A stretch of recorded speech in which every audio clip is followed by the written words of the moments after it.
хто прийшов до нас і залишився з попередніх майстер-класів. Ми зараз починатимемо наш фінальний майстер-клас. Він буде в гібридному режимі. Він називається «Соціальна вагомість, комерційний успіх». Чорнобль Крейга Мейзіна. Крейг Мейзін's Чорнобиль is two in one. Представляти цей майстер-клас будуть наші партнери Pitch.ua, а саме Віра Костенко-Кузнєцова та Катерина Удут. Але перш ніж вони вийдуть на сцену, я швиденько проговорю, як це буде відбуватися. В нас буде невелика презентація. Потім в нас буде велике звернення від Крейга Мейзіна. Після нього наші два інших спікери будуть виведені на екран через Zoom, вони вже з нами. В них буде своя жива презентація, і після цього в нас буде сесія запитань-відповідей. Це наш план.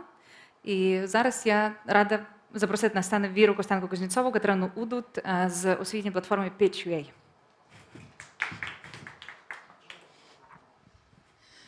Усім доброго дня. Дякуємо, що ви з нами тут сьогодні.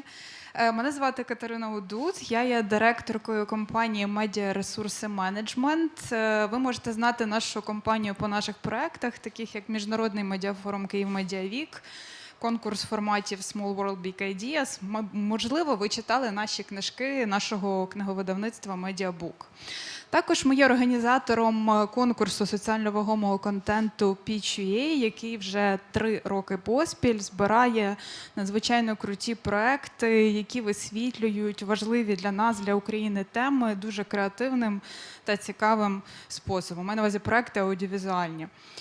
Ось. І що важливо, що це все є можливим, звичайно ж, за підтримки проекту Transformation Communications Activity, що фінансується Агентством США з міжнародного розвитку USAID.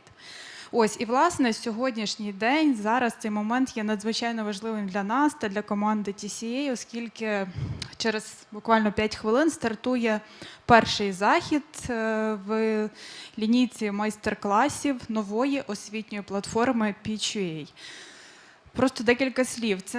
Для нас це не є ще одна медіашкола чи низка освітніх заходів загалом. Ми сподіваємося, що це стане місцем для натхнення та комунікації людей, креаторів, продюсерів, наших колег, яким важливо творити контент, який змінює світ на краще. І яким саме чином, я попрошу розказати про це Віра Костенко-Кузнєцова, контент-директорка, заступниця керівниці TCA. Віро. Дякую дуже. Добрий вечір всім. Дуже приємно бачити живі обличчя. Давно у нас не було заходів, де є хоча б якісь живі обличчя. В основному ми завжди в онлайні. Приємно бути тут. Катя мене представила. Я є замісницею керівниці проєкту «Трансформація комунікації», яка фінансується Агентством США з міжнародного розвитку USAID. І насправді Агентство США з міжнародного розвитку USAID вже 3 роки підряд спонсорує, підтримує проєкт Pitch.ua, конкурс соціально вагомого контенту. Це розпочалося ще в далекому 2018-2019 роках, коли ми вирішили, що потрібно допомагати українському креативному сектору змінювати наративи, які є в цій країні. Ми зрозуміли і з досліджень побачили, що потрібно говорити більше про те добре, що відбувається в цій країні, більше пояснювати певні процеси, які відбуваються в країні, і допомагати українському уряду, державі та громадськості комунікувати зміни та реформи. Саме для цього ми створили конкурс соціально вагомого контенту, через який ми цікавими entertaining stories використовуємо для того, щоб пояснювати ці процеси. І в нас непогано вдається. Один з наших переможців проєкт «Борщ», один з наших улюблених, який змінив багато всього, і зараз «Борщ» бореться за звання української спадщини в ЮНЕСКО так само. Це є один з яскравих прикладів соціально вагомого контенту. Звучить воно якось нудно і нецікаво. Насправді це може бути цікавий і дуже класний контент. І ми хочемо, щоб його створювали все більше і більше. Ми хочемо його створювали не лише за підтримки USAID, а й за власний рахунок і за рахунок комерційних організацій. Саме тому ми розширюємо свою платформу і створюємо освітню платформу. Сьогодні у нас перший захід. Ми всіх запрошуємо доєднуватись до наших заходів. заходів, через які ви зможете зрозуміти, як краще створювати свою історію, як робити її соціально вагомою, а також зрозумієте, як бути учасником Pitch.ua і отримати фінансування з нашої сторони також. Дуже всім дякую. Дякую, Віро. Я ще від себе додам невеличку ремарку. Колеги, можете, будь ласка, перемкнути на слайд? Там є наш QR-код чи наш сайт, Facebook. До вас прохання, будь ласка, підписуйтесь, долучайтесь.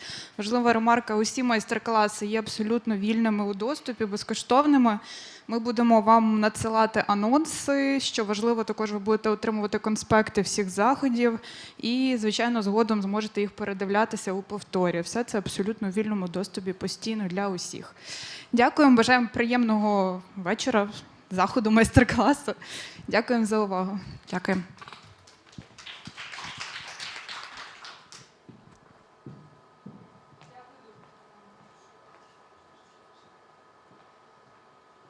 Дякую дуже за представлення наше партнерське. Я готова представити вам наших іноземних спікерів. З вашого дозволу я прочитаю, тому що дуже багато чого цікавого з їхньої біографії, не хотілося б нічого забути. В нас сьогодні будуть з нами Адам Сігел, Джош Вайнсток та Крейг Мейзін. Адам Сігел – контент-стратег, сценарист та продюсер з Лос-Анджелесу, має понад 20 років досвіду у створенні оригінального контенту для телебачення, кінотеатрів, цифрових проєктів, мобільних додатків, VR, відеоігр для всесвітньо відомих компаній та соціальних організацій. І разом із Джошем Вайнстоком, нашим наступним спікером, вони вже третій рік поспіль є консультантами та членами журі конкурсу Pitch.ua. Джош Вайнсток є засновником продюсерського центру Sea Smoke Entertainment Лос-Анджелес. Титулований продюсер, відомий за такими фільмами, як Nightingale, Chop Shop та Sleepwalker. І за стрічку HBO Nightingale разом з іншими членами продюсерської команди, до складу якої входив Бред Піт, номінувався на премію Еммі за найкращий телевізійний фільм. Виконавець головної ролі у Nightingale отримав за цю роботу другу номінацію на «Золотий Глобус» як найкращий актор. Наразі Джош Вайнсток працює над фільмами «Thirst» з Меттом Деймоном, «Rumpelstiltskin» з Пітером Дінкледжем і серіалом «Diabolic» з Гері Олдманом. Наш третій спікер – Крейг Мейзін, який відкриватиме наш майстер-клас, лауреат премії «Золотий Глобус», BAFTA, двічі премії Еммі, автор ідеї, сценарист, виконавчий продюсер мінісеріалу «Чорнобиль» від HBO, за роботу над яким він нагороджений преміями гілії сценаристів та премії Пібоді. Крейг Мейзін є автором сценаріїв численних успішних художніх фільмів з сукупними касовими зборами понад $1 мільярд. Зараз він працює над низкою проєктів для HBO, включаючи адаптацію відомої серії відеоігр «The Last of Us» «Останній з нас». Okay, so I'm happy to present you, which I already did in English, so in Ukrainian, nothing you didn't already know. So I open the stage, very happy to have you with us. Many people are watching. Okay. Good to have you. People are watching us online from all over Ukraine as well. We have a bit of a live audience in here. Due to COVID measures, it's kind of very compact, but still we're very pleased to have you. So once again, I think you know the plan. We do a bit of introduction by Craig, then we transfer the word to you, and then we're going to have a Q&A session. Great. Okay, perfect. That's right. Let's start. So we'll start. I'm Adam Siegel. And I'm Josh Weinstock. And we're really happy to join you today. And it's exciting because for us, this is also the beginning of a new series of talks we call Talks with Hollywood, which is part of the Pitch.ua education platform. We really hope for those online and those in the audience here today that you'll come back. We will be doing more talks in the coming weeks. Some of which will be covering many of the same topics, but in more detail that we talk about today. And these are, as well as we're looking at starting new programs for film and TV industry professionals. For example, we're looking at finding opportunities for writers who were interested in maybe seeing what it's like to be and work in a proper Hollywood TV writers room. As well as other programs about getting people who are looking to get more experience working on productions in Ukraine, So if you're interested and want to know more, please go to pitchua.com and register there under the education platform tab. Also, you can subscribe if you're watching on YouTube, and also on Facebook. We have a page, which I'm sure you'll see in the materials there. So please let us know who you are and register and contact us, because we will be reaching out to people as these talks and these programs begin, and we're interested in meeting you. So to start today, we will be talking about, we're talking about the idea of creating content that's both socially relevant as well as being commercially successful. And we're talking to Craiג Meyzín. Yeah, and I'm actually really excited about discussing this topic, because for me, I view sort of the combination as sort of the gold standard for Hollywood, right? Or the gold standard for any creator, where it's like to create something that is both impactful and relevant, that is also mainstream, right? And is talking to a wider audience and more than just sort of a niche group of people. So this is a great sort of conversation to sort of kick things off. Craiג, we felt like Craig was a perfect guest for this, because Chernobyl was something that he didn't intend to be, as you'll hear, he didn't intend to be super commercial, right. But he did it so well that it ended up being very, very commercial and critically acclaimed. And, you know, he would have joined live, except he's now prepping a even bigger show for HBO.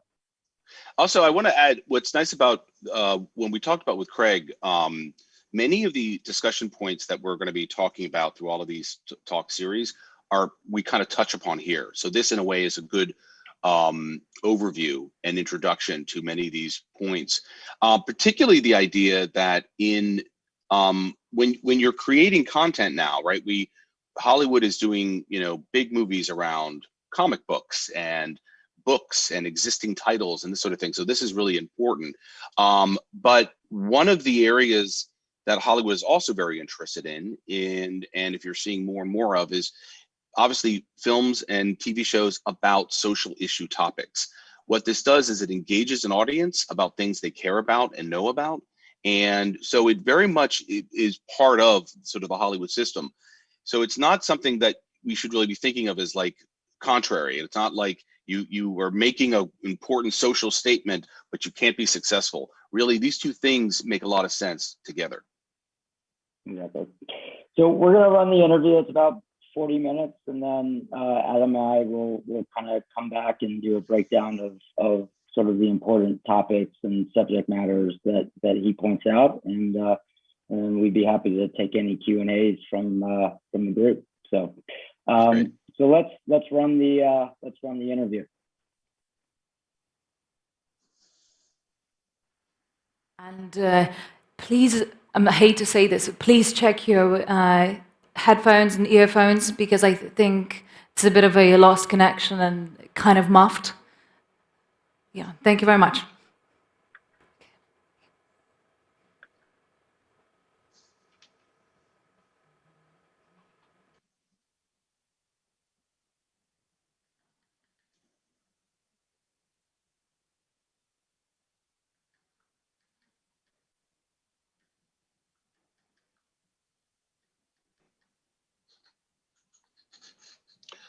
Hello, I'm Adam Siegel. And I am Josh Weinstock. And today we are very excited to welcome Craiג Meyzín. Craig created, wrote, and executive produced HBO's limited series Chernobyl, which received 19 Emmy nominations, including winner of Outstanding Limited Series and Writing. He also has won a Golden Globe and BAFTA for the series. Craig has also written many hit feature films that combined have grossed over $1 billion worldwide. His latest show for HBO, based on the acclaimed video game series The Last of Us, starts production shortly, starring Pedro Pascal. In addition to writing, he co-hosts a very successful weekly podcast along with fellow writer John August called Script Notes that I would highly recommend to anyone wanting to educate themselves about screenwriting and the film and television business.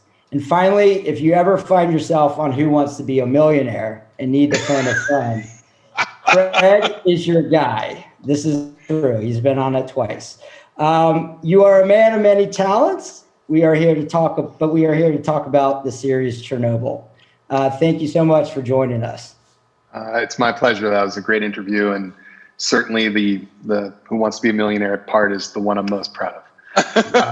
I mean, people are going to phone a friend, and if you don't get it right, you're going to hear about that for the rest of your life. So, and I believe you were 2 for 2, right? 2 for 2. 2 for 2. I mean, wow. As I said, he is your guy. All right, so let's talk about Chernobyl, which obviously was an event that happened 3 decades ago and has been covered in varying degrees in entertainment, from documentaries to horror films. This is a 3-part question, but why do a scripted series about this event now? And what sparked the idea?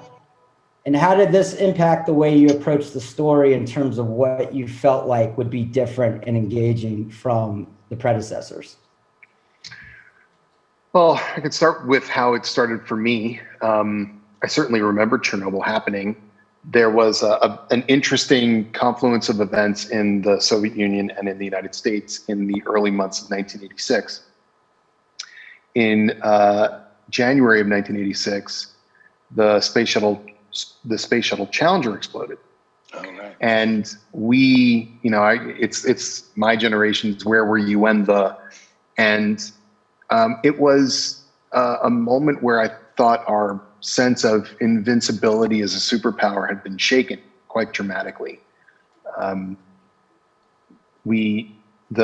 space program was an object of great pride for the United States, and that was not just a tragedy, but it was also a kind of humiliation on the global stage. And then a few months later, this kind of tragedy occurred again, albeit with a much greater loss of life, in Ukraine at Chernobyl. So within the span of a few months, the 2 great superpowers of the world were brought to their knees by these failures. And as it turns out, the failures were actually quite similar in nature. They were both the result of denial. Denial. One of the great human foibles. Years later, I was reading about the creation of the dome that they've now is fully in place over the damaged reactor number 4. And it occurred to me that I didn't know how Chernobyl exploded. I knew that it did. Everybody knows it exploded, but I didn't know how. So I just started reading about it, and certain things jumped out at me as just remarkable. And the more I read, the more I realized that there was this incredible story of the worst and the best of what humans can be and do. And all of it seemed to be a comment on how we get things wrong and how we get things right. And what I knew was necessary, at least for me to tell the story, was to tell it as real as I could, and to be completely within the perspective of Soviet citizens. We tend in the West to turn everything into a story about how we save the world. We fly in and fix things. So for instance, there was a made-for-TV movie, I think in the 90s. I think John Voight maybe plays the American Dr. Gale, who did in fact go to the Soviet Union to help treat patients, radiation sickness patients, none of whom did particularly well. But they made a series about how Dr. Gale was like, I'm here, the Americans are here, and we'll fix it. And that's just obscures the incredible heroism of the Soviet people. This was not new heroism for the Soviet people either. I mean, the people have always been this way. It's the government there that it was tragic. And all of it just seemed clear to me that it should be told. I was fascinated by it, so I guess that's our job.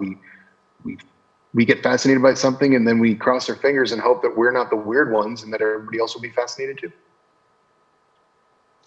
And when one of the issues we talk about a lot in the work we're doing there with producers when we're talking about a show, particularly one that's about a particular event, is whether it's a feature film or a series.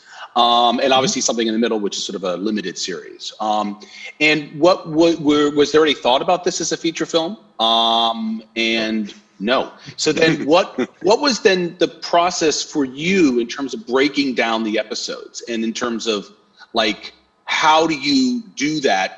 I mean, it was done very well, but I'm curious to hear your process in like, how did you figure out what the different episodes were going to be about and how do you track that? Thank you for saying that. It had to be a limited series because to me it was a story with a beginning and an end. I'm not very good at sort of an ongoing self-propagating soap opera style narrative. I literally don't understand it. I love watching those things.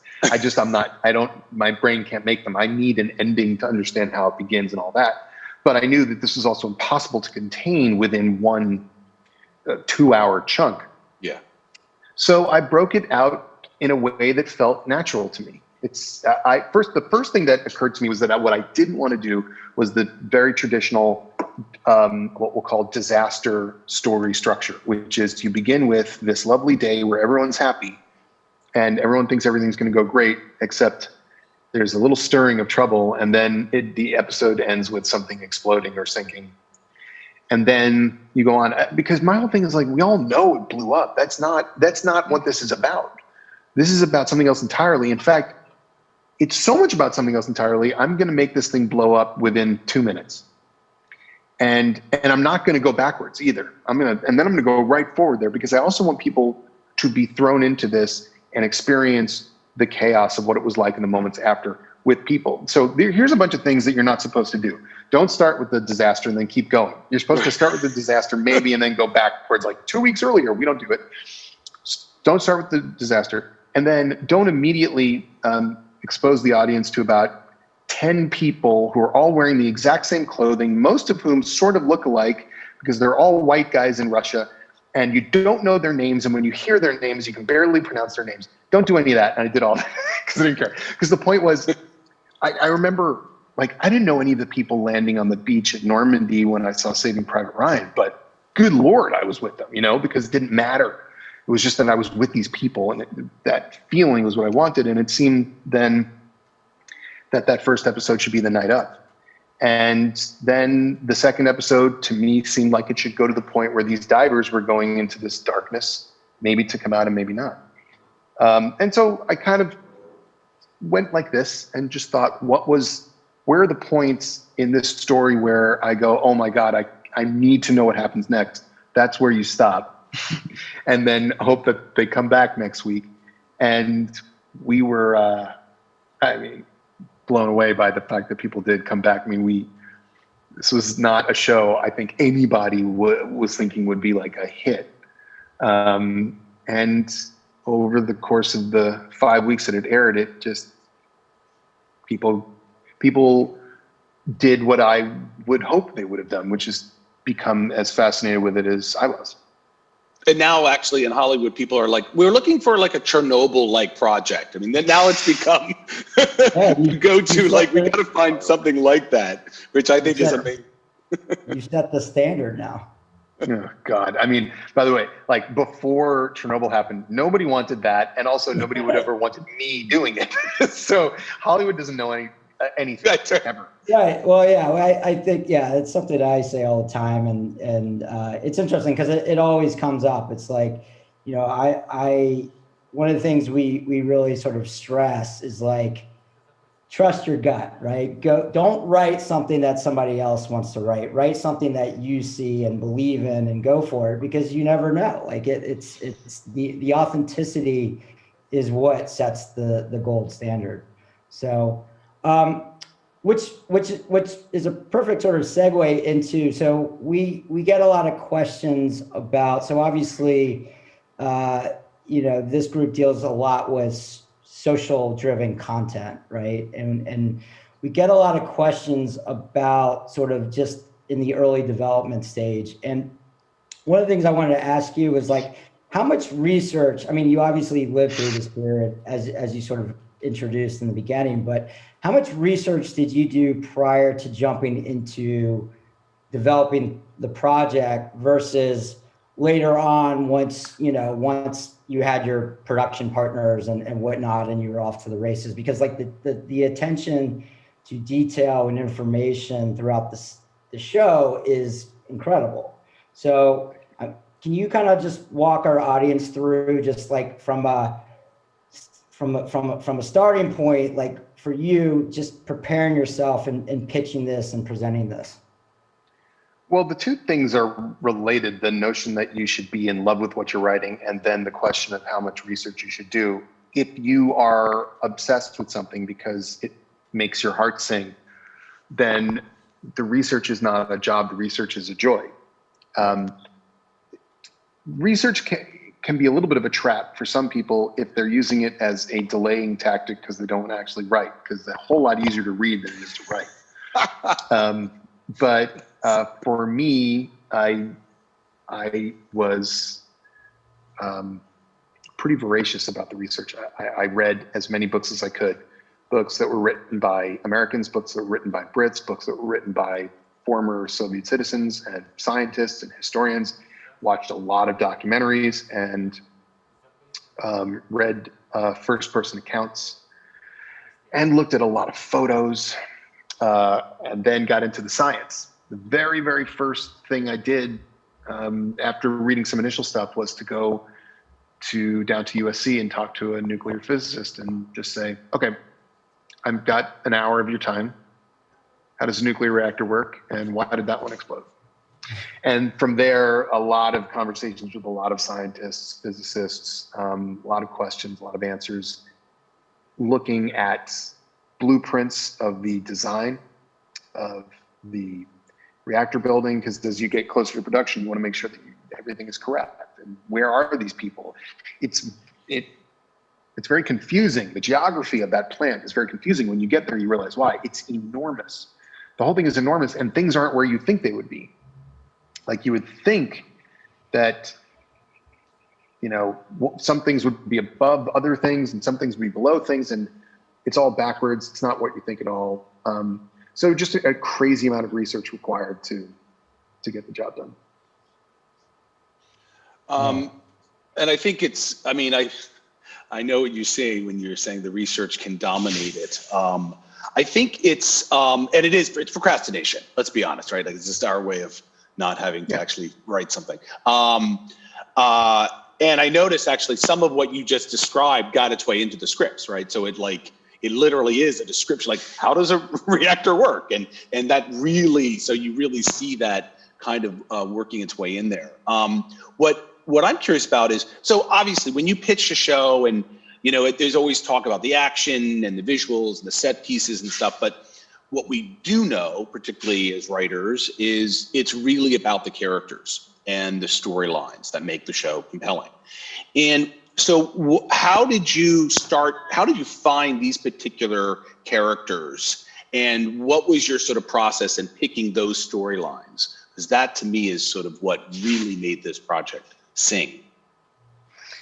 Well, I agree with you. Everything comes down to character. I mean, ultimately, we don't have, the way I think about people watching these things is we create a relationship between ourselves and the show we're watching.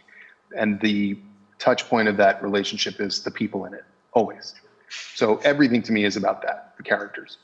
There was an obvious character to start with, and that was Valery Legasov, because he was not only in charge of handling the disaster at Chernobyl in its early days, he also committed suicide. And he went up against the state. And he was the person that they sent to Vienna to be on the world stage. And he was the person who got himself in trouble with the powers that be. All of that felt like dramatically appropriate stuff for me to focus on. And then there was this remarkable character of this the ultimate Soviet bureaucrat, right, a man named Sherbina. Yeah. And what I found fascinating as I read about Sherbina is that when he showed up, he was really kind of a nightmare. I mean, he was sort of famous for being a screamer. And he didn't know anything about how a nuclear power plant worked. And he had all the arrogance of a Soviet apparatchik whose authority was supposed to trump knowledge or facts or truth. And then over time, he's still there and he starts to help the process work. And there's this wonderful photograph of Sherbina and Legasov together. They're laughing, and you can just see that they like each other. They actually like each other. And I thought, what a remarkable, unlikely friendship. And also therein, what I wanted most of all was a change. That the Soviet system was in many ways a religion. And here was somebody who loses his religion and is adrift until he finally reconnects. And what he reconnects with are the people. Because the Soviet people, the history of the Soviet people, or let's say pre-Soviet Russian people across the 20th century is just tragic, even more so for Ukraine. And Sherbina was Ukrainian. So you start to pull away from the religion of the state and you start to reconnect yourself with the religion of your fellow man. And I think that's what happened there. Interestingly, Sherbina, after Chernobyl, was sent to another disaster, a devastating earthquake in Armenia. And he was sent there to work on that. He was sort of like, well, you handled Chernobyl, off you go to Armenia, and then he died shortly after. So I built this relationship around these two people because I thought they represented these two interesting dichotomies, pure science and pure people and state. And then there was this third character that I made as a composite character because there were so many other scientists involved. And her job, Emily Watson played this character named Komyuk, right. And her job was to hold Legasov accountable because Legasov was not what you'd call a standard hero.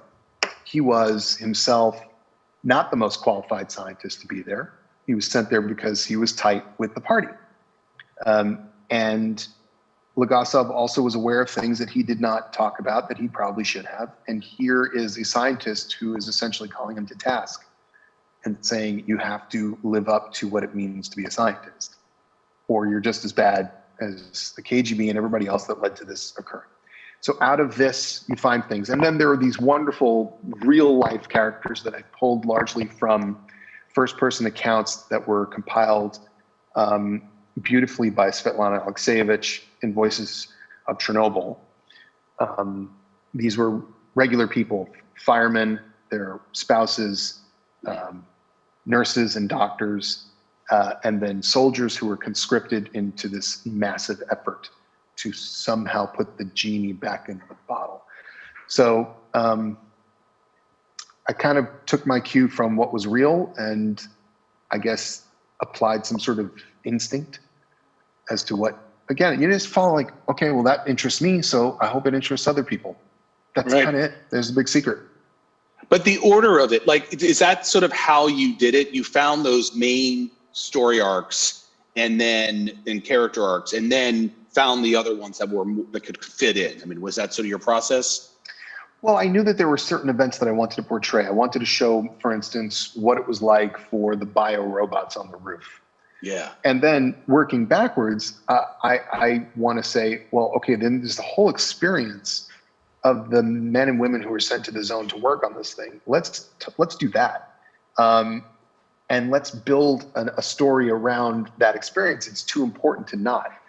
And so I find these, there's a story that a man wrote about being a hunter, where he wasn't, he was sent around to kill the dogs, pets.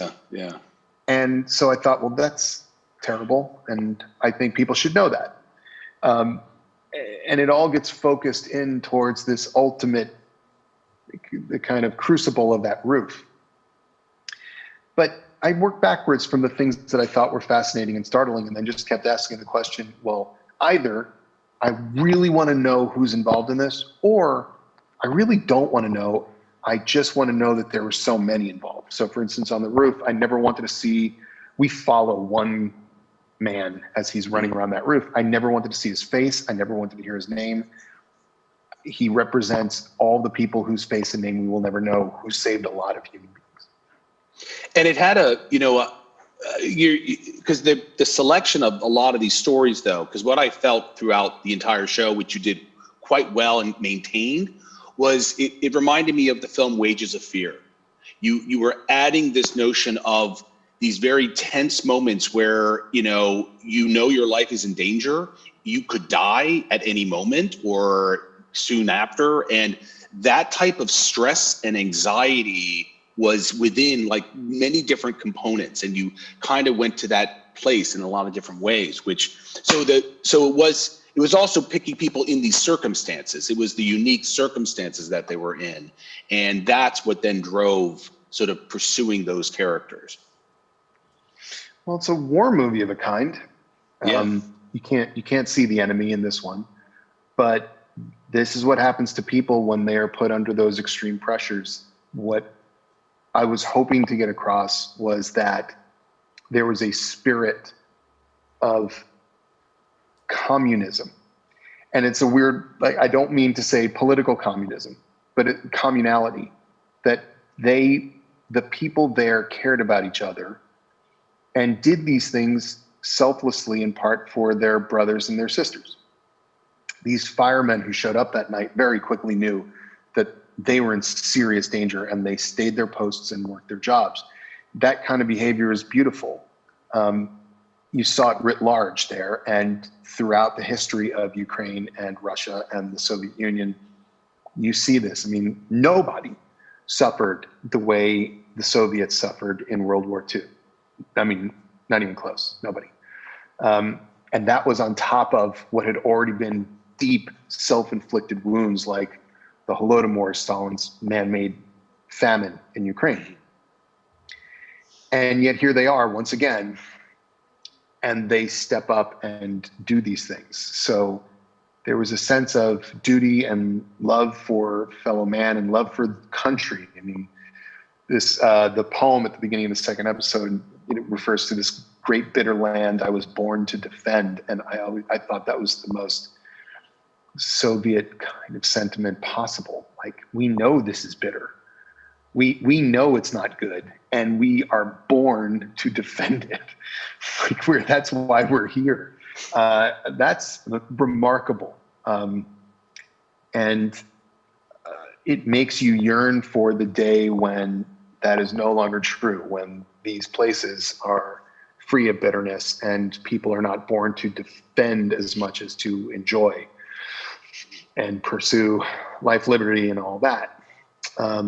But you can't get there if you're all dead. And so these things, as they happen, brought regular people to the fore who had to fix them. And in Chernobyl, that's exactly what happened. Yeah, and it's this. I mean, what you're saying is really fascinating, because you're almost talking about it in sort of a poetic.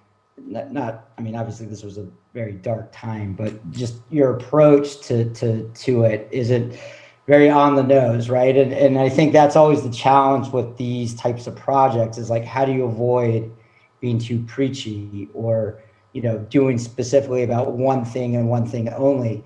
How did you find that balance of maintaining the historical facts, right, while also balancing it off with sort of some of the creative liberties without sort of interrupting the historical context of the story?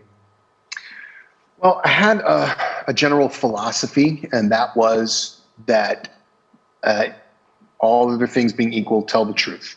Be as close to the truth as you can be, and deviate only when you are required to do so in order to be able to tell the story at all.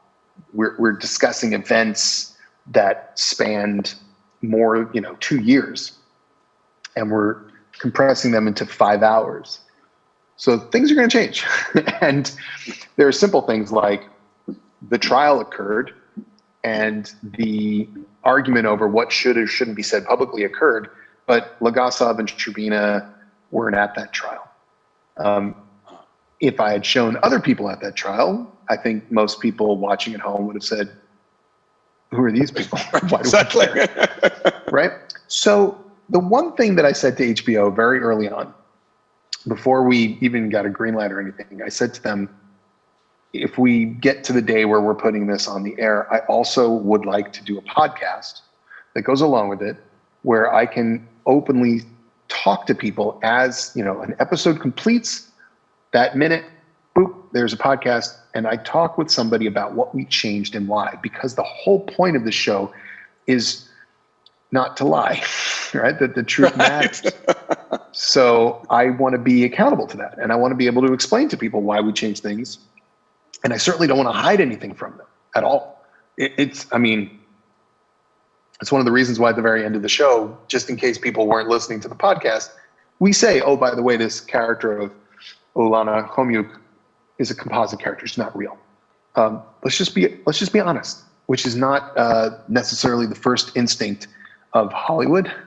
But I thought it was important in this case. And so we did that podcast and made sure that we were as open as we could be. We never wanted to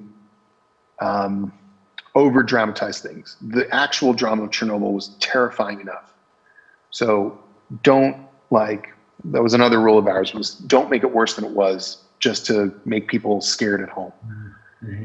Just be confident that the truth is interesting enough, and people hopefully will appreciate that. And they did. And what I find amusing is that it may be so that people in Hollywood are saying, well, we need to find our own Chernobyl. And I don't think they know what that means, because their instinct is not going to be to do what we did. No. Their instinct is going to be to amp it up and make everybody super handsome and brave. Really good. I mean, like really good teeth. Always with amazing teeth. Yeah, like I just think we've grown up beyond that. I just think we have, as an audience.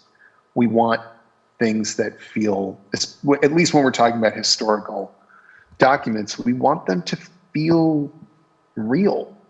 Yeah. And that's why we were so obsessed with detail down to the tiniest things. The people I honestly was the most afraid of people in Ukraine or Russia or Belarus watching this and saying, that's not what it looked like. We didn't have those shirts. We didn't have that, and we were fastidious, and we had obviously the benefit of a crew, many of whom grew up in the Soviet Union because we were in Lithuania, but also every single script I wrote, I had a woman who had grown up in Soviet Ukraine read through them and make cultural suggestions, like, we did have this, we didn't have this is correct, but they probably would have said this instead. Because to me, that is a sign of respect. I don't believe that we are only allowed to write the stories that we have experienced or about the people that look exactly like us. But I do believe that if you're going to wander into other people's stuff, you have to do so respectfully and you have to do the work. So that's what was behind all that. Well, that's perfect, because you just answered my next question about really the obligation as a creator to make sure that, particularly because you're looking in from an outsider point of view into this. And also, this is going to be airing internationally, so you really will be held to account. And what was the relationship between that and then with the network, right? With HBO. I mean, how was that conversation about, in your obvious feeling of obligation of doing it that way? Well, the one thing I can't be accused of is kind of flattering HBO pointlessly, because I put my money where my mouth is. I've stayed there, and I'm making another show there. And the reason why is that they were extraordinary. We said we need quite a lot of money to make a show that probably no one's going to watch, and they said, okay. And then we said, we don't want to cast, like A-list movie stars. We want to cast great actors. And they said, great. And we said, we want to be fastidious about detail, and we also want to spend a lot of time in our finale, in our big final episode. We want to spend a lot of time talking about nuclear physics. And they said, okay. and then we did it, and then they said, great. Now our part begins. We need to come up with marketing materials, and they did a beautiful job. I just loved how they presented it and how they marketed it. And they just worked hand in hand with us to do it the right way. It was the best experience I've had as a writer making something by far. And it's not like I started working recently. It's been a quarter of a century of this, and they were the best. And I can't say enough about them and the faith that they had in us. And honestly, I think, not out of false humility, we were all expecting that this would be a perhaps well-reviewed, little-seen film, 5-episode film. And I think because HBO did such a good job of getting it out there, it took off. And I also want to say, I particularly appreciate the fact that HBO still releases series on a weekly basis. They don't just dump it all out there. Because what happens is, by the time you get to episode 3, all of the people who've been hearing about this have caught up. And now people are watching together, and it becomes a communal experience. And the day after or the hour after becomes a water cooler on Twitter or Instagram or wherever else that they're congregating. And that matters because it does unify the experience. It makes it of a moment, as opposed to people, late to the party, but I really enjoyed yada yada. That's like every show that gets dumped out there. People will see it on their own schedule. But I like the fact that HBO did this week by week. The old school way, they worked. I wish there was more people who did that, because it is beneficial, but it also depends on the project, right? I think that the good thing about your show is that there was such anticipation for the next episode that you just craved. It became that water cooler discussions, like what's going to happen next, which unfortunately is becoming fewer and far between. And it goes to the idea that in television, particularly the character, again, that was the earlier point, if your audience is invested in these characters and what they're going through, they're going to come back. I mean, that's really the vital piece, right? Because if you can have all the money in the world and whatever, but and HBO does that really well, and they obviously saw that, and it really showed. Yeah, they did a great job. And I do think that for certain kinds of shows, it's not meant to be seen all at once. I mean, after it did air, you could binge it, and people would occasionally say to me, I watched the whole thing on a long flight, and I would just say, like, I'm sorry, that's just a lot to take. I was going to say, yeah. kind of abusive at that point. I think there's value in letting something breathe and rattle around in your head for a week, and I hope that, and obviously we'll be doing the same thing for The Last of Us, and I hope that people come to it and experience it in that way, going week to week. It'll run longer than Chernobyl did, but I hope that people do it that way, because I think that's the way it's intended to be consumed. Not all in one gulp, but in moments. In the show, you deal with these themes around disinformation. And as you said, it was about a lie. And, I don't know, when you started the process, but it really did seem to fit at a very important time, certainly in U.S. history, but I think around the world. I mean, when we're talking about democracy versus authoritarian regimes that just lie and do exactly what's going on there. So in a way, it becomes a perfect example of how this period piece can suddenly then feel contemporary. How much of this then was driving your vision and what you were thinking? I was planning the story out in 2014, 2015, but I really started writing it in 2016. And it became pretty clear as I was going, given what happened in our election in 2016, that there was an echo of what was happening in the Soviet Union happening in the United States. And that just became stronger and stronger as I watched this weird cult of personality develop. It was very Stalin-like. And the strange impulse of people in power to just persist in the self-aggrandizement and not face problems, that problems were somehow humiliating. And we weren't going to acknowledge humiliating problems. Instead, we were going to just do happy talk. This was incredibly Soviet. So as I was writing it, it was, we were all soaking in it, for sure. It's certainly not meant to be a direct allegory of the Trump years. Right. Rather, it's meant to be an allegory of all of it, whether it's this new breed of strongman cult of personality type Bolsonaro or Trump or Orban or Erdogan, but also everything that's happened before. And it is a warning that lies will get you. Always. It always gets you. It just takes its time, but then it gets you. And so it probably sharpened a little bit as I was going.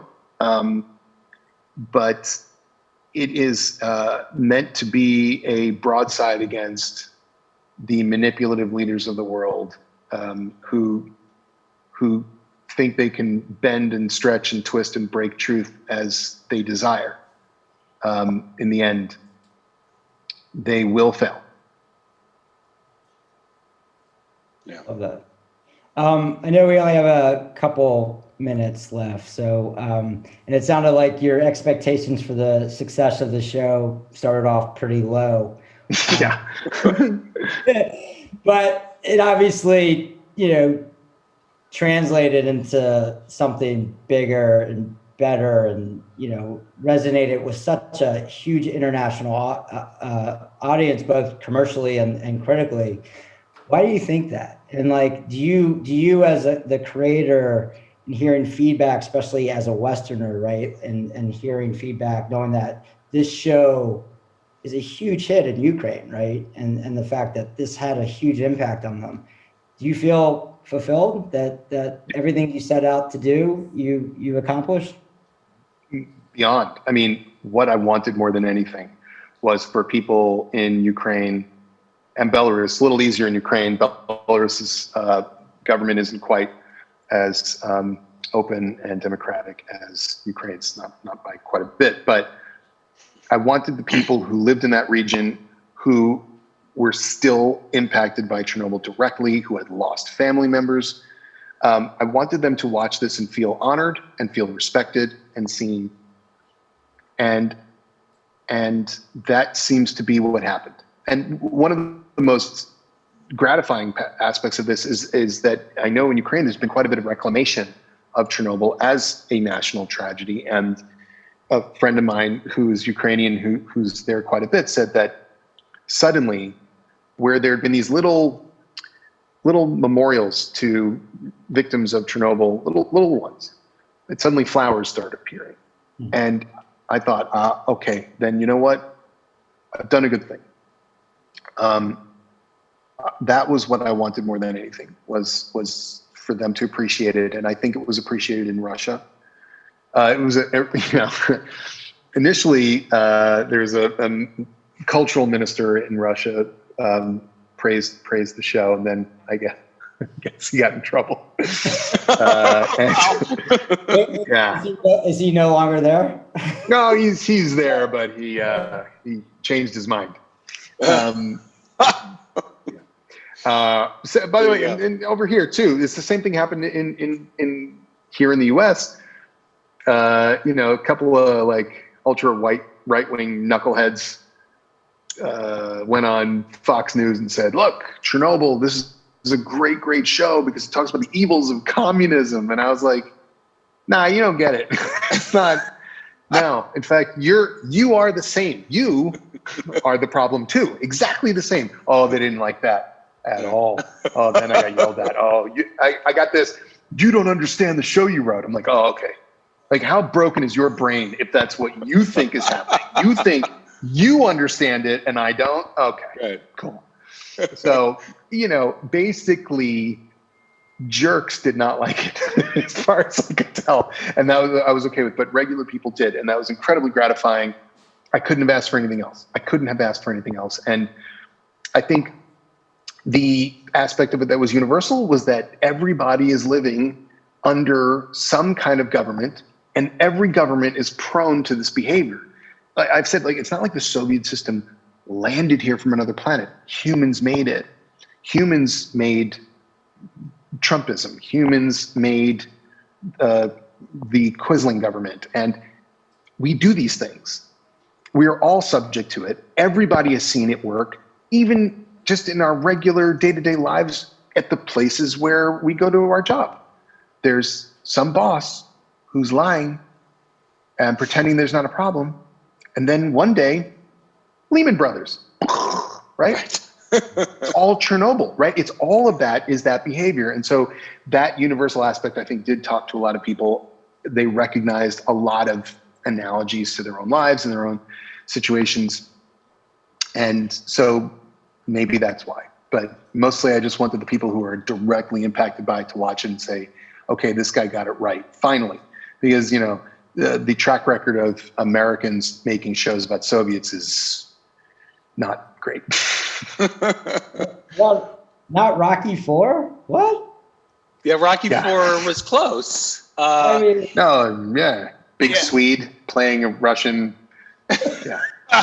Hey, Craig, this was fantastic. I really appreciate it. I'm going to speak for our friends in Ukraine who are probably going to be asking if you might consider coming to Kiev at some point in the future. And I know they'd love to extend an invitation and have you come out there at some point.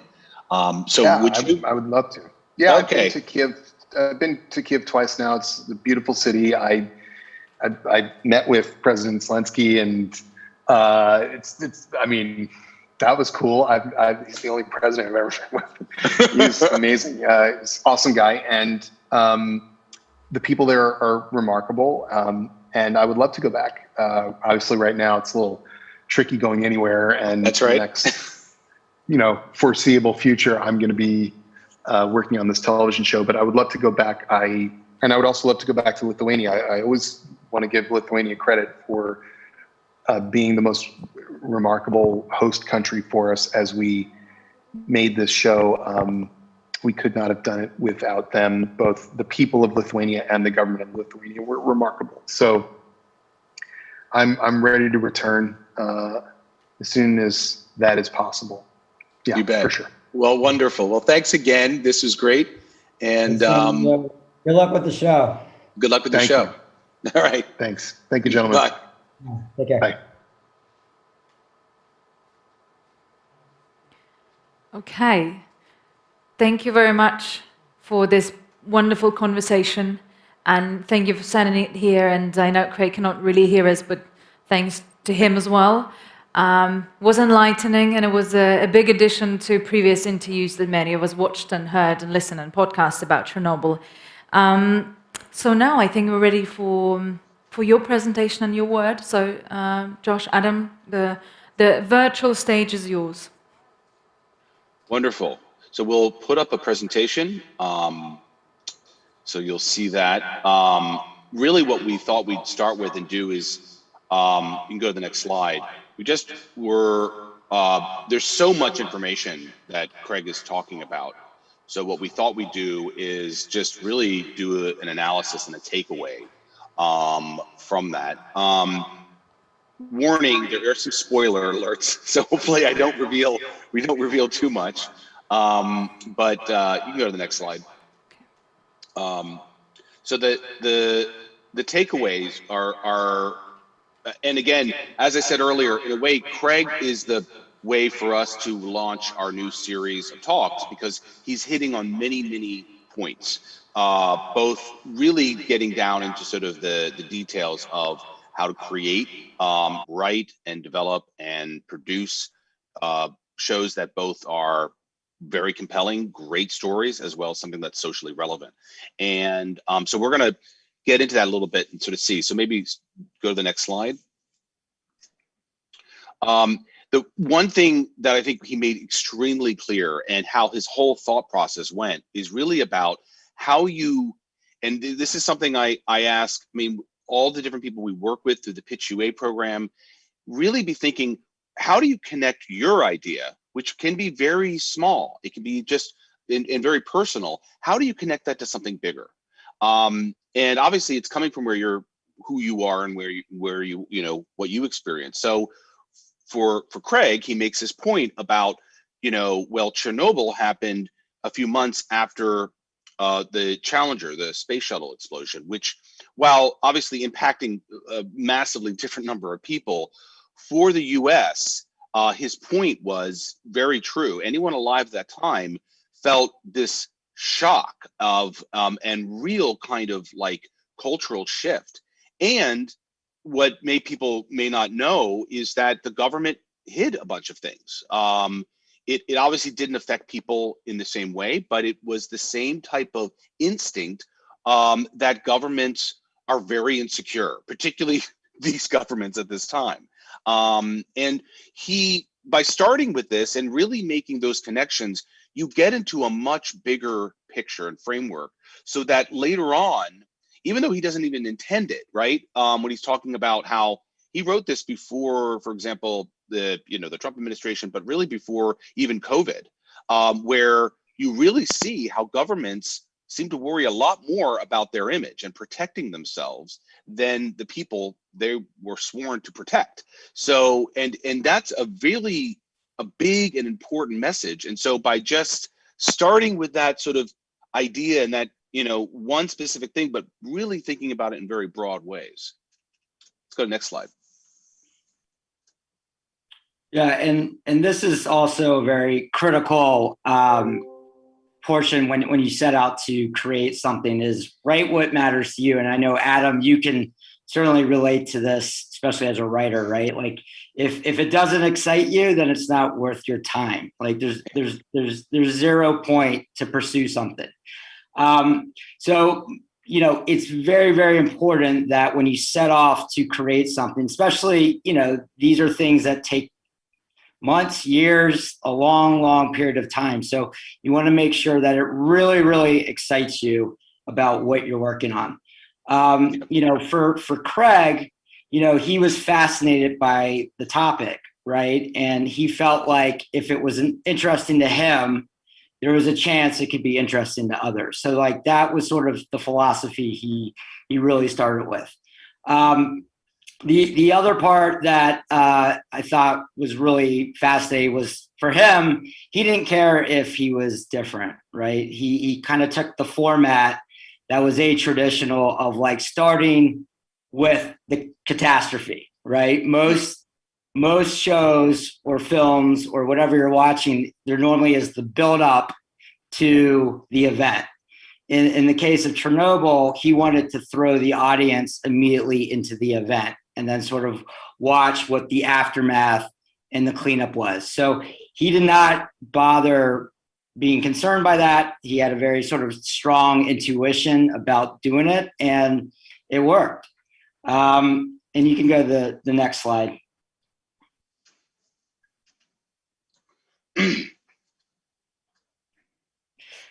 So the other part that he really sort of elaborated on was, being inspired by the experts, rather than sort of taking his own sort of creative liberties and sort of storylines. He really wanted to sort of ground those into reality based. And that all starts with obviously research. And for Craig, research was fun. Right. And again, this is important. Like if the topic is exciting to you, then the research part should not be a job. It's something that going and reading books and finding interviews and spending weeks or months tracking important information about the facts, that should be all part of the exploration process that as a creator should interest you greatly. The other part was, tell the truth. He did not want to sort of stray away from what made the whole event dramatic and exciting. It was important for him to really sort of take the realities of what happened and sort of put those on the screen. And then obviously, as he said, like you can stray from some of the truth as long as it's informing the story. But for him, it was truth first, and then sort of the story, everything else sort of came in hindsight. And then, you know, the other thing that I thought was very interesting that he hit upon was don't make things worse than they really need to be. I think a lot of times, you know, especially with historical fiction or nonfiction, you know, a lot of the times people will sort of event crisis a lot worse than they really are. And in the case of obviously Chernobyl, things were inherently dramatic and inherently bad. So he basically took all the elements that were already there in the history books and translated that onto the screen. And I think it's and the other point about the inspiration of the experts, which I think speaks to the Pitch UA program, we are very much about this idea that we really encourage, maybe even insist, that with all of the different projects that we're developing, we bring in experts. And it's important to sort of take that point of view that Craig has. Don't look at this as a problem. This is a great opportunity. There's a lot of inspiration that can come from that, because often experts, they don't know how to make a movie. They don't know how to write a story, but they know the truth, and they know what are, you know, like he said, the truth was scary enough. So by really sort of investing in that time to speak with experts, you're going to, I think, bring a lot of value to the story. And so I think that's a big lesson and something that we encourage a lot at the Pitch UA program. The next slide, it's sort of interesting because as a writer, and I asked this question, I know a lot of writers think about this, which comes first, right? Is it the characters or the plot? And, you know, and our expression, the chicken or an egg, which is really to say, it's kind of both. I mean, you can't really pick one. It really depends on the situation. Obviously, when you come into a project that's based on reality, there are people. There are real people, and he immediately acknowledged that, right? You know, Lagasov was this real scientist, right? Sherbina is this real sort of bureaucrat. And so there were people that he immediately got to, but then he recognized, you know what? I'm never going to include characters that are like far wide, like too many, particularly, you know, who would represent this sort of counterpoint to the science that was going on, the truth tellers that the Emily Watson character represented. So he made a composite. He kind of made up a character who then represents all these other ones. And again, going to that last point that you mentioned, Josh, is it may not be exactly factual, but it is getting at the truth. And I think that's the one way, I think it was Eisenstein who said something like that, where it's like, sometimes you have to change reality to get to truth. And I think that's a little bit of kind of what we're talking about here. The other point also is looking at these major points, right? And really, this is one of the first things I learned as a writer, was you get excited by an idea and you just start jotting down ideas, and that's fine. You just go and do it. But there's a really important phase at the beginning of the process, which I really encourage people to do, because when you're at the beginning, you still have an ability to see everything in a big picture. And you can take that perspective because that's how your audience is going to see it. That's how it's going to be marketed. That's how all these other people coming into it. When you've been working on a project for a while, you're in the woods, you know, you're deep in, and you lose sometimes that perspective of like, what is the big picture? Why that's important, not only from the point of view of like how other people are going to perceive it, is that this is how you begin to identify what is the natural flow. You know, where are these points? What Craig kept talking about was, you know, I'm really interested in these bio robots. This is really interesting. Or these divers, you know, who are doing this. So when he was at the early stage, he's looking at all these things, and he's finding where are these moments that are really engaging, that, you know, I can tell instinctively, my gut, this is going to be something that's going to engage the audience. And this gives you the sense of the natural flow. And one of the topics we'll talk, you know, a little bit here, but in future talks is about structure. And when you talk about structure, what is the drive of your story? That has a lot to do with this larger perspective, to really understand what are the things that the audience is going to be like, oh, wow, I have to see what happens next. I have to know that. And you learn that from the beginning. So it's really important to take that time at the beginning. Wait before you get too deep. Really take that time to understand what are the big, broad strokes of your story. Next slide. So always a critical junction for any piece of content is to really know what your genre is, which is essentially your identity, right? Like if you don't know what genre you're in, then there's a good chance the audience is going to get confused exactly what sort of precedents and aspects of the show that they're watching. And in the case of Craig, when he says it, it's obvious, right? It's a war movie. And if you look at a lot of the images that we chose, you know, those are directly out of a war film, right? They're people holding guns, dressed up like soldiers. There's sort of a sense of impending doom in the city.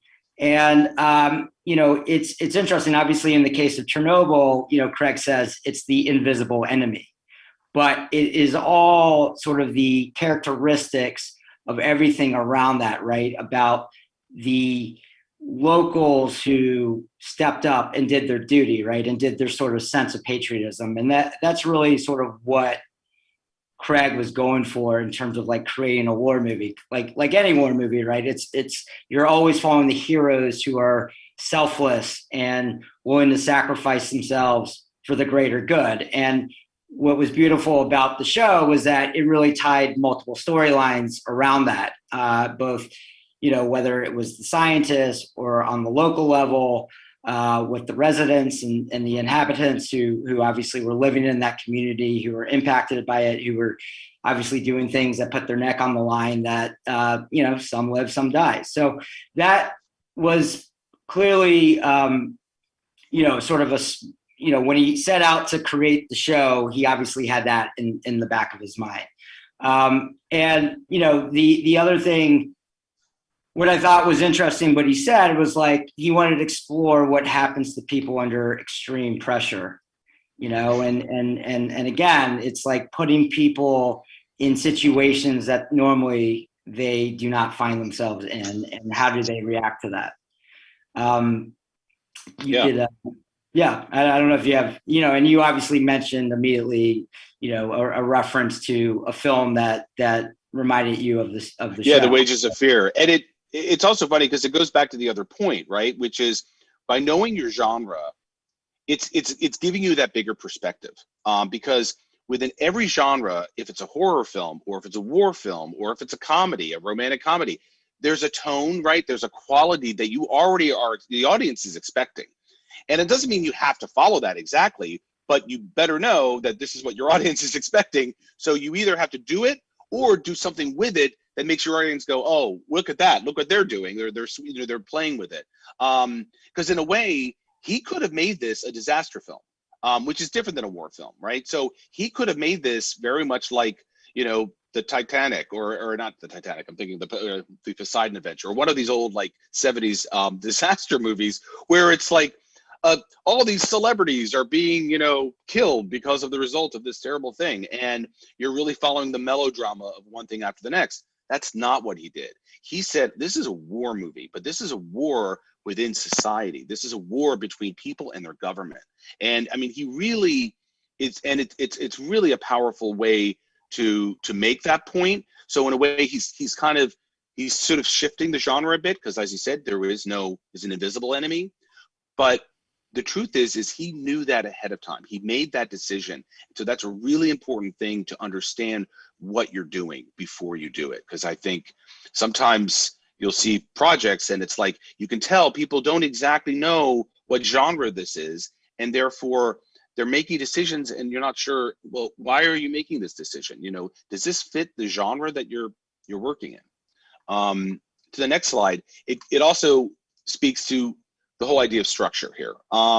Now, again, we're going to do an entire masterclass in the next couple of weeks around writing structure. So we're only going to touch it here particularly. So if you have questions about it, come back and we'll answer them there. But the one of the key things, particularly for television, to keep in mind is this idea of an ABC storyline or ABC story structure. And broken down, particularly for television, but it works here in a limited series, is that the A story is your dominant story of the episode. So what Craig did is he he knew, he figured out the characters and he figured out the whole, sweep of the series. But then he said, okay, this first one is about the explosion and the aftermath. And he goes, the second one, it's about the divers, and then he figured out one, I want it to be about the bio robots, So and then therefore the A story becomes that dominant story that runs, that is usually what they call the story of the week, or the, of the episode. So it doesn't necessarily follow to the next one. Where in the B story, these tend to be the dramatic lines or the character lines of your main characters for television. So the Logosov and the Sherbina character primarily, and also the Emily Watson character. These are the main story threads that will, as in Ukraine, people often talk about the horizontal story. That's your B storyline. Think of the A as kind of the vertical, and then the B as being the horizontal. And then finally, there are the C storylines, which can be both vertical and horizontal. In some cases, like the story of the fireman in this project, where you see this fireman and his wife, and you see how they're, they have this baby, and you're kind of like the hope of this new young couple and the life that they're really getting together. And then you see him being a fireman and being brave and doing what he had to do, even though he knew this was very bad. And you follow that storyline, and those tend to be what you call your runners, or your sort of C stories or D stories, whatever. And these are smaller stories that often reflect the same arcs and the same themes as your other ones, but tend to be smaller and kind of will fill in, as I said, kind of other pieces of it. And he found those of actual real stories of people and did it that way. Each one, obviously, in this case, is linked to the major event or part of the history of it. But never did he ever give up the rule in storytelling, which is you've got to end with a kind of cliffhanger, or a kind of like, what's going to happen next? I can't believe this has happened. So this is what's going to drive you to your next episode. And so at each turn, it really sets up that kind of dramatic turn, or that dramatic moment that will engage the audience, so you can guarantee they're going to want to click or watch the next episode. The next slide, here we're going to get into sort of the character points. So what he's talking about is he finds these two characters, and yes, these are two characters that are really important, and really three if you add the Emily Watson, although she's a sort of a foil to Logosov. But what he did was, it wasn't just random. He found the two people who are literally in the battle of the central idea of the show, which is about lies. It's about lies. Lies our government tell us, lies we tell ourselves, all of this. And so what he did is he found these two characters that are literally at odds against each other. The scientist who's trying to tell the truth, and the politician who's trying to hide the truth. And so those two characters, the selection of those two characters are really critical, because not only you have to follow their character lines, but they will create that dynamic, that constant sort of friction that will basically be the conflict that keeps riding through the entire series.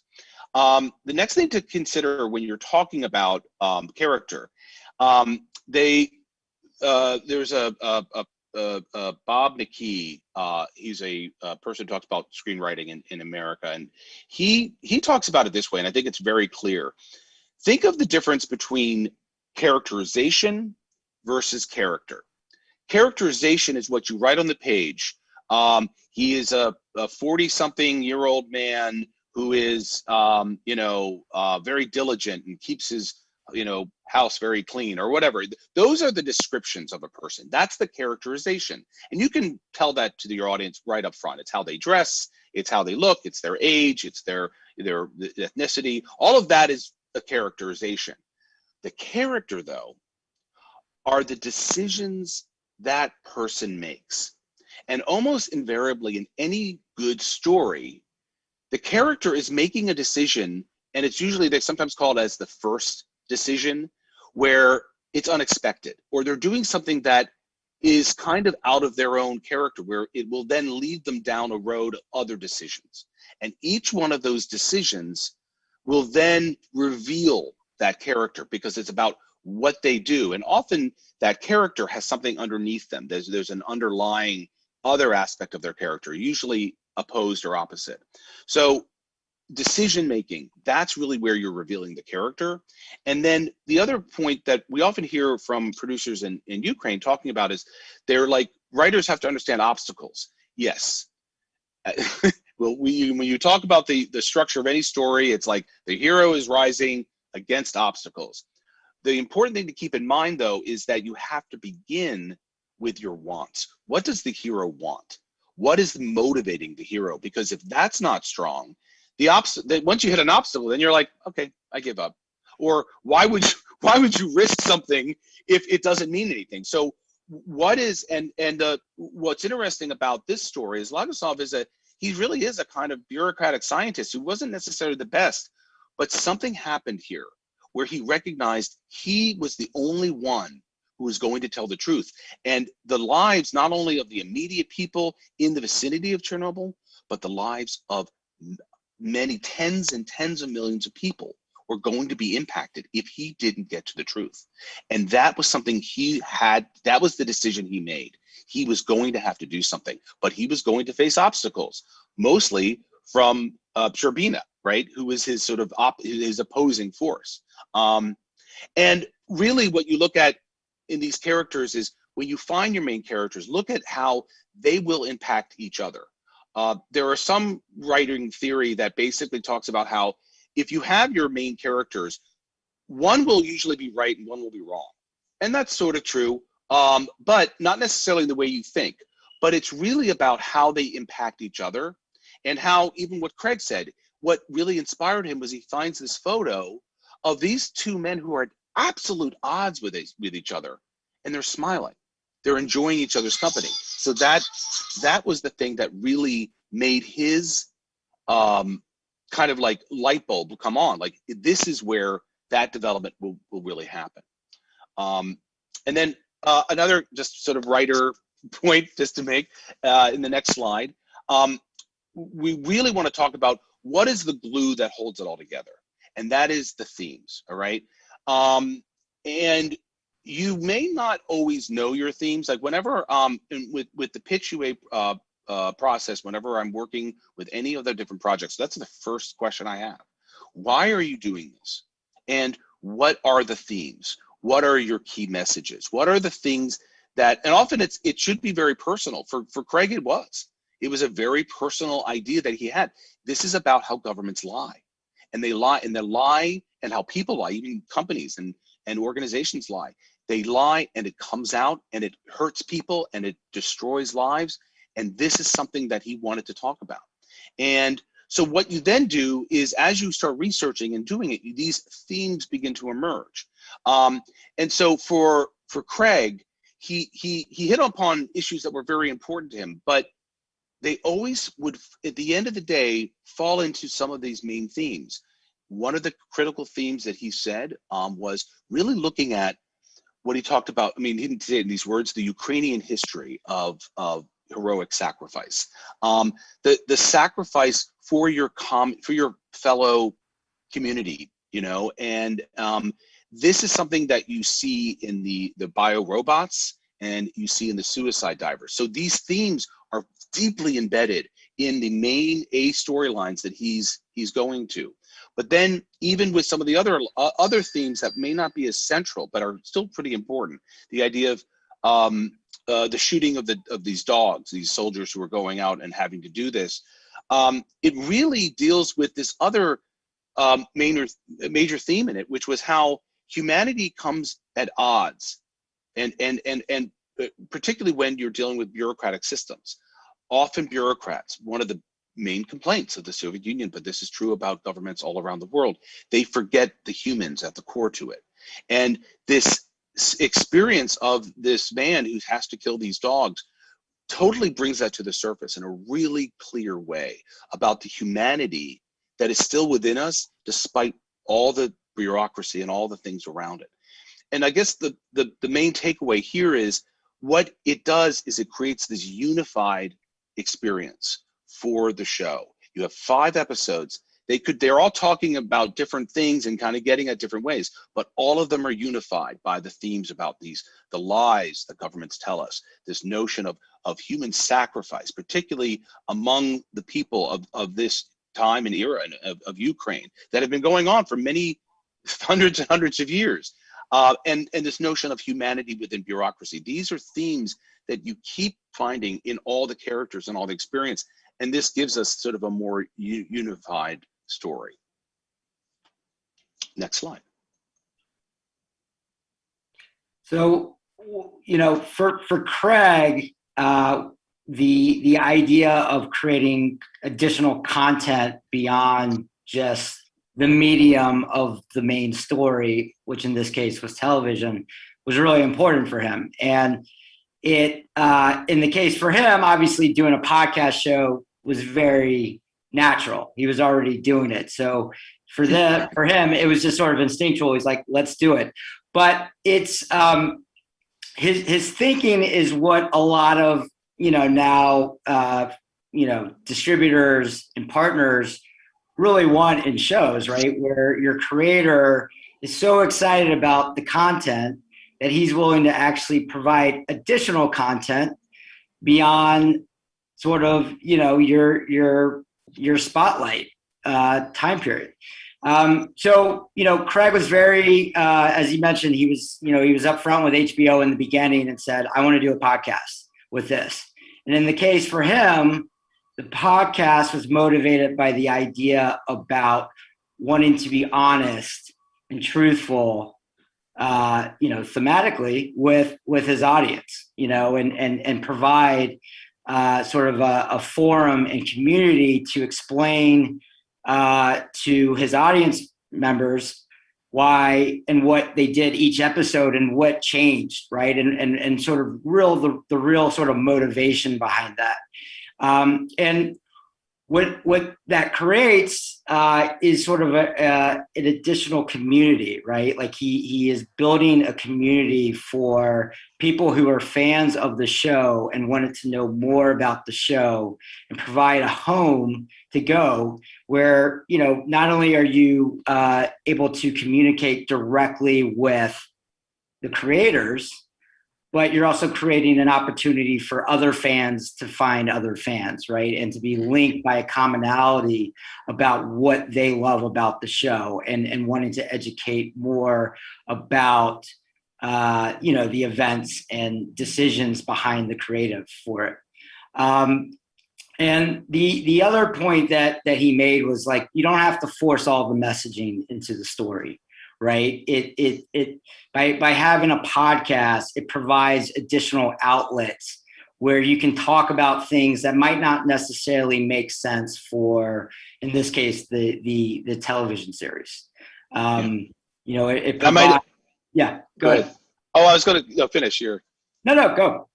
I was going to say that these are topics that we will be talking about in one of our talks as well. So I just wanted to put it out there because this is a huge discussion point.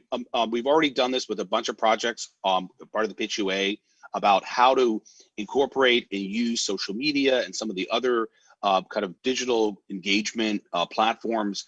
It really is important. And I don't know if Craig even thought about it. Like he was just doing it naturally, but it does. It reaches your core fans, and it really is it's a much better forum to get some of these messages out.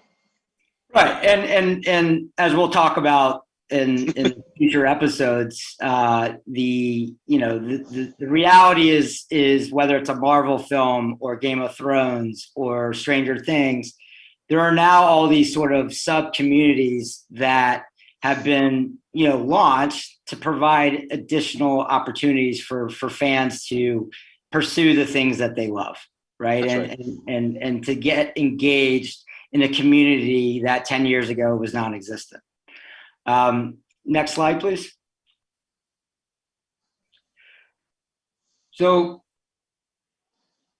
the one of the key points for when Craig pursued this series was it was important for him to create a balance, right? He wanted to see perspectives and point of views from all sides. And for him, there was a sense his greatest consequence besides the potential failure as a show was to be held accountable by his audience, right? And when you're pursuing content such as this, which is really important, right? Like you cannot make up a Chernobyl type event. It's in the history books, right? So you cannot recreate history. So, and obviously, knowing HBO was a partner, he knew that this would be seen by an international audience, right? And the fact is this did not happen in the United States. This happened elsewhere. So for him, he wanted to make sure he was capturing the importance of both culturally, the way people look, the way people talk, the events of the different sides, whether, how the Russians approached sort of the events. And for him, he kept on using the word respect, right? He wanted to make sure he respected the people who this impacted.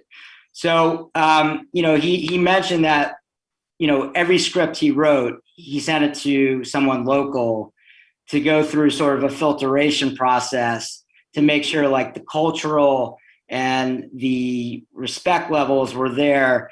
And, I'm guessing, he would get the feedback saying, oh, we need to make some tweaks here. And that's the things that he would do as a creator. It's his obligation to make sure that this is all encompassing. Next slide, please.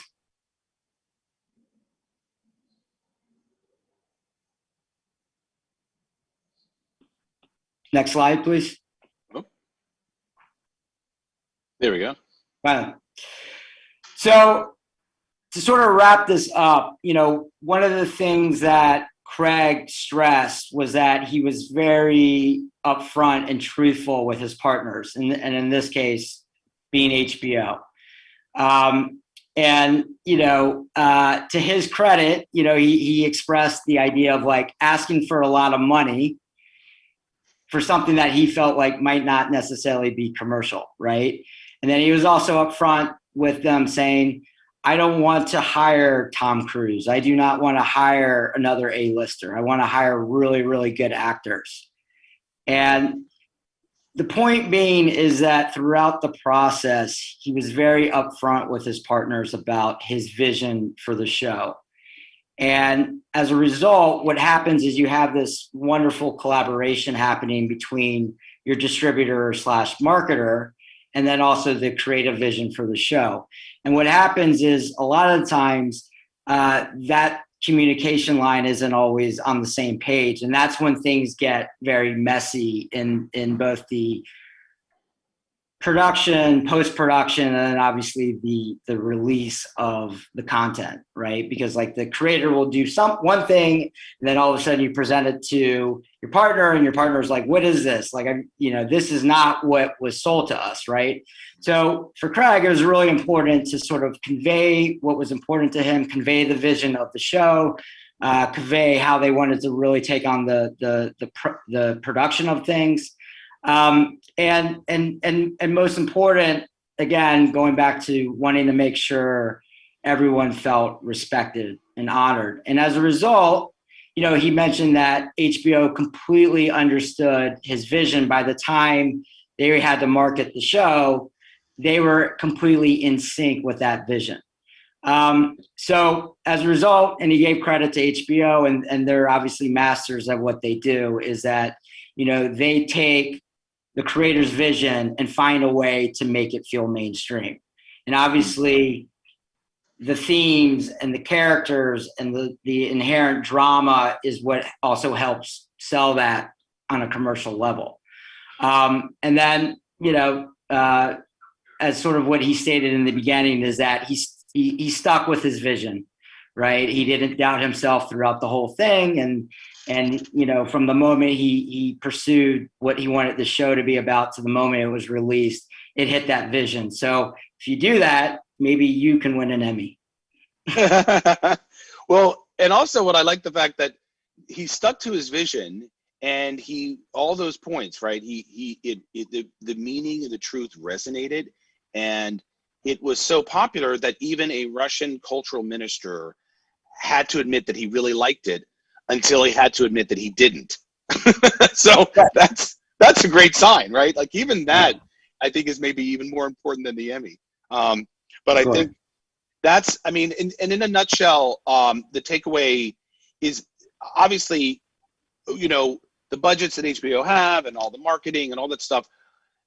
Take that aside, it really comes down to finding stories that really do resonate with you as a creator, knowing then if it can resonate with you, it can resonate with other people, and knowing that no matter what you're trying to do in terms of the social issue, it's important you start with those stories and the passion you have behind it.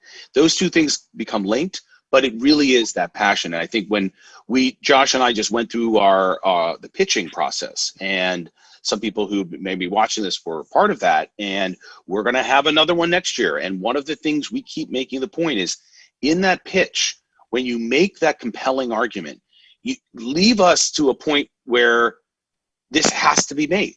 We have to see this. That's what Craig did. He was able to convince HBO that we have to see this show because the world won't be right without it.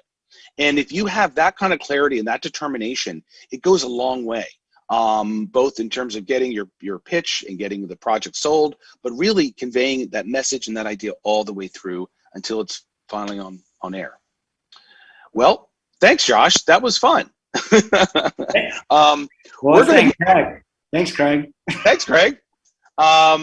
Craig's working in Canada on his new project, but so everyone, tomorrow we're going to be doing this again, but with another filmmaker named John Wynn, who some of you may know in the audience. He made a film called The Rising Hawk, which I think will be translated into its name in Ukrainian. Obviously was a really big success in Ukraine. And so John has some really, really valuable insight into what it's like to make projects in Ukraine. And what we'll be focusing on then is really looking at the true secret, I say, of Hollywood, which is not the big budgets, it's not the big stars, it's pre-production. It's really the visualizing and going through the process to understand what every single shot, every single moment in a film or a TV episode is before you shoot it. And having that discipline and that training in place will allow great things to happen. So we're going to really dive into that tomorrow, and we hope you all come back and join us for that. Thank you very much for this conversation. Very insightful. Loved the presentation. Is so intricate and just so on point. It's a treasure. Thank you so much for this. I must say that most of our audience is online. That is why I have a pool of questions coming in, and I'm going to pose them on behalf of people asking them online. So lots of praise and gratitude to, for the show and for you sharing your insight on it. The first question is from Igor, and he says, do you know that after the TV series, the diver Ananenko, one of the three suicide divers, he is actually still alive? And did you know that he received the highest award from our state, from our president, the Hero of Ukraine? Wow. I don't know if Craig knows that. We'll relay that to Craig. I know some of them had lived and somehow miraculously survived. That's incredible. And I think both Josh and I saw when we were there, when the show was coming out, the topic was raised. And so we'll relay that to Craig. That's great. That's really good to hear. Talking about social impact, there it is. Very blunt social impact. We have a question from Mariana, and she's asking, what TV series would you advise to watch that would be as socially impactful as Chernobyl? If there are any.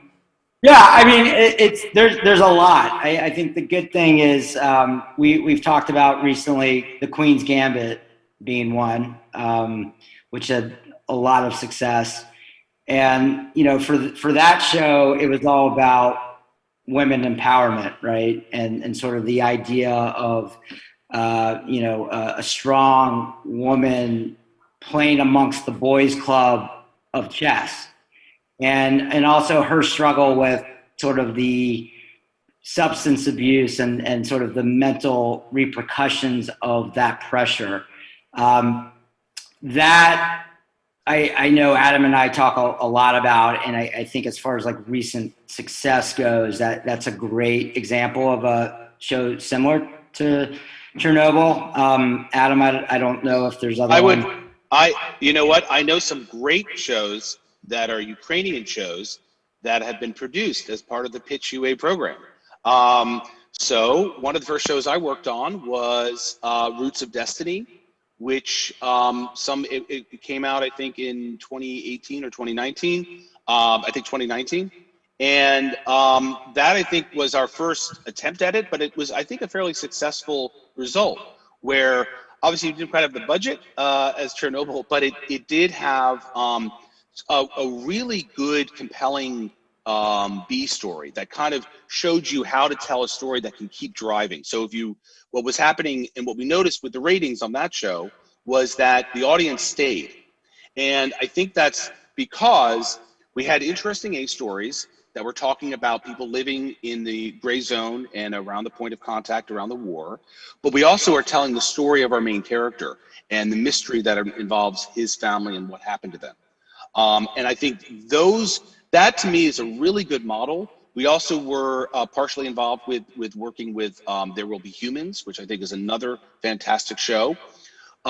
There Will Be Humans, though, obviously it's an historical piece. It's, you know, it's 100 years old, right? So, and it's coming from a book that's very popular. But what we did there was many of the topics and ideas that we were trying to sort of convey, instead of trying to sort of force them into the episodes, we created a online campaign with the actors that helped to express some of the key ideas. So There Will Be Humans is a wonderful show. I know it was well received in Ukraine. But it's also interesting to look at some of these other elements, these social media elements and aspects around it that help to sort of make some of the points. And I think Vera mentioned one as well, which was a non-scripted show, Borscht, which I think we had a lot of fun doing, and I think was a really, really great show. And it shows you that you don't have to have it being like sad and dramatic and a terrible thing for it to have social impact. Borscht is a really light, lovely show about what is the national soup of Ukraine, right? So, and the way the producer and the creators told that story is really connected to sort of the Ukrainian character and the different types of personalities and types of people throughout all of Ukraine. So that show, again, is another great example.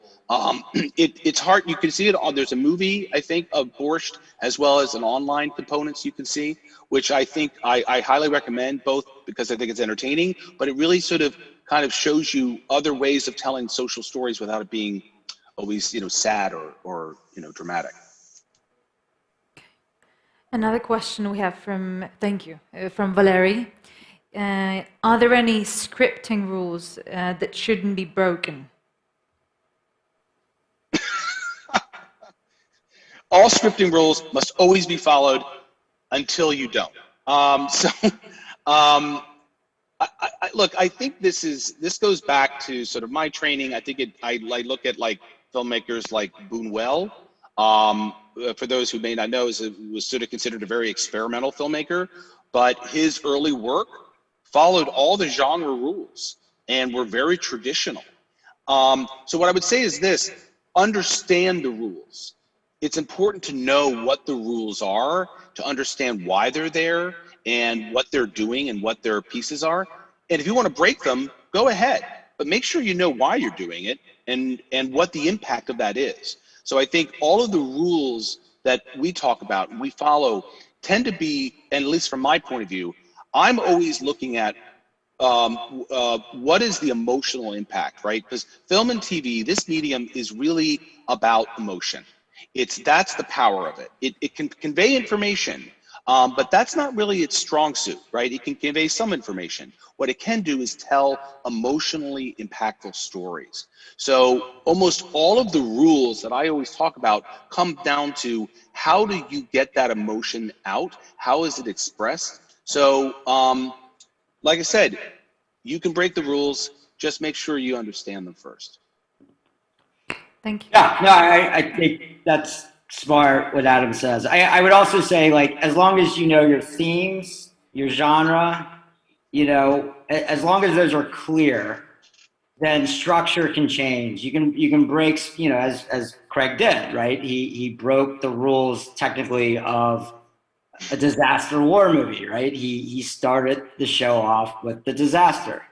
But the things that were very clear, which have to be conveyed to both whoever you're pitching or whoever you're financing or whoever you're trying to sell the show to, is that you have to know what your show is, right? And you have to know what the show is about, and you have to know what the identity of it is. Thank you. Yep. Another question is, how would you suggest talking about historical events that weren't as big as Chernobyl, smaller, but still you'd like to attract international attention to them?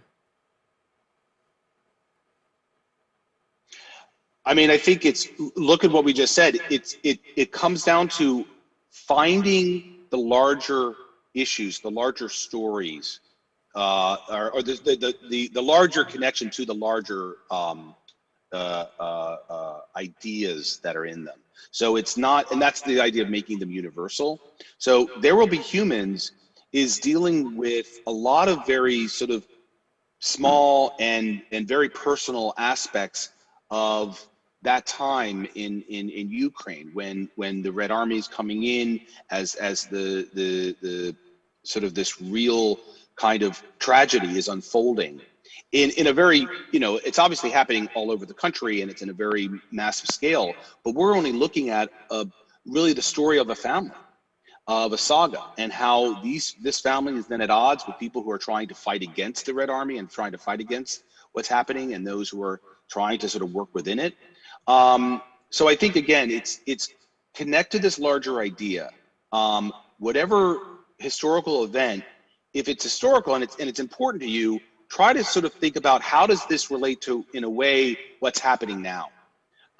Ideas that are sort of in the common zeitgeist, I think is really sort of the key to making a small historical thing sort of, you know, be much bigger.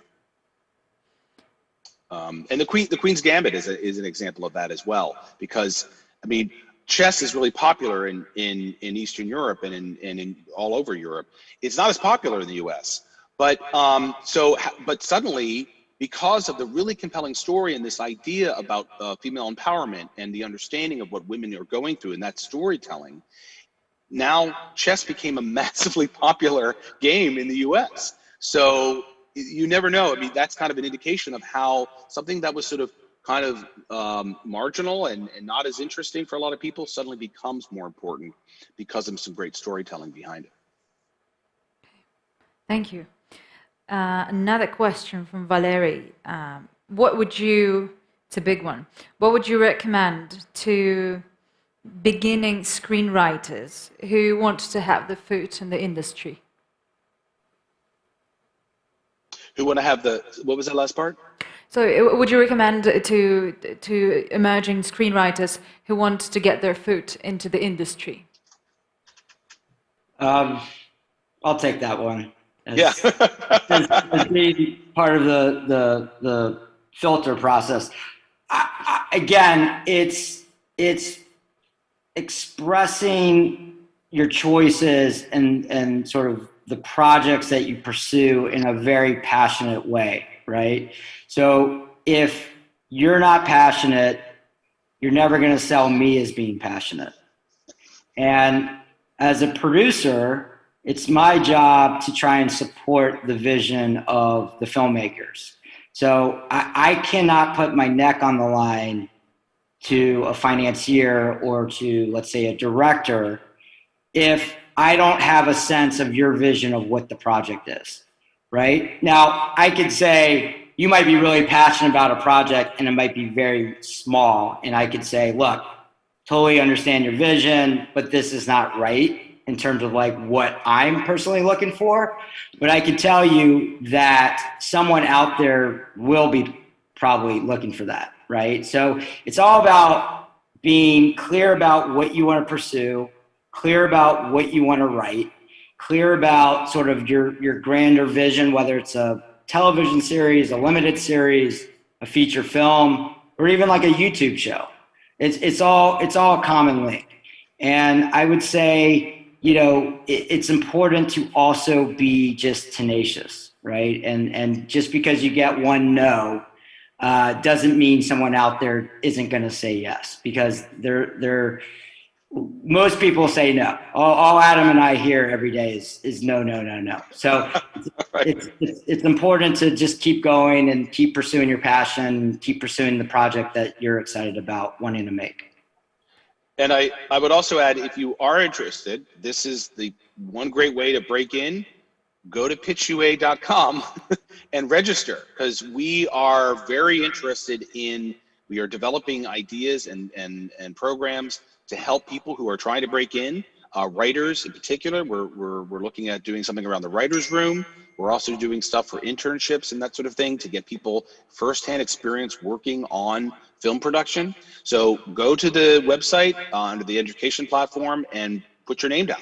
So, and we'll reach out to you and we'll be sending out information as these opportunities come out. So there are opportunities out there, and that's what this program is designed to do. Okay. Thank you very much. I think we can wrap up. Thank you for your insights and analysis and a very, concentrated, succinct vision of how to do things properly. We cherish that a lot. Thank you very much for being with us, Josh, Adam, Craig. Have a good, I think it's the morning, right? Our morning, yes, but we'll see you all tomorrow. Absolutely. Thank you very much for your time. Thank you, everyone. See you tomorrow. Bye-bye. Bye.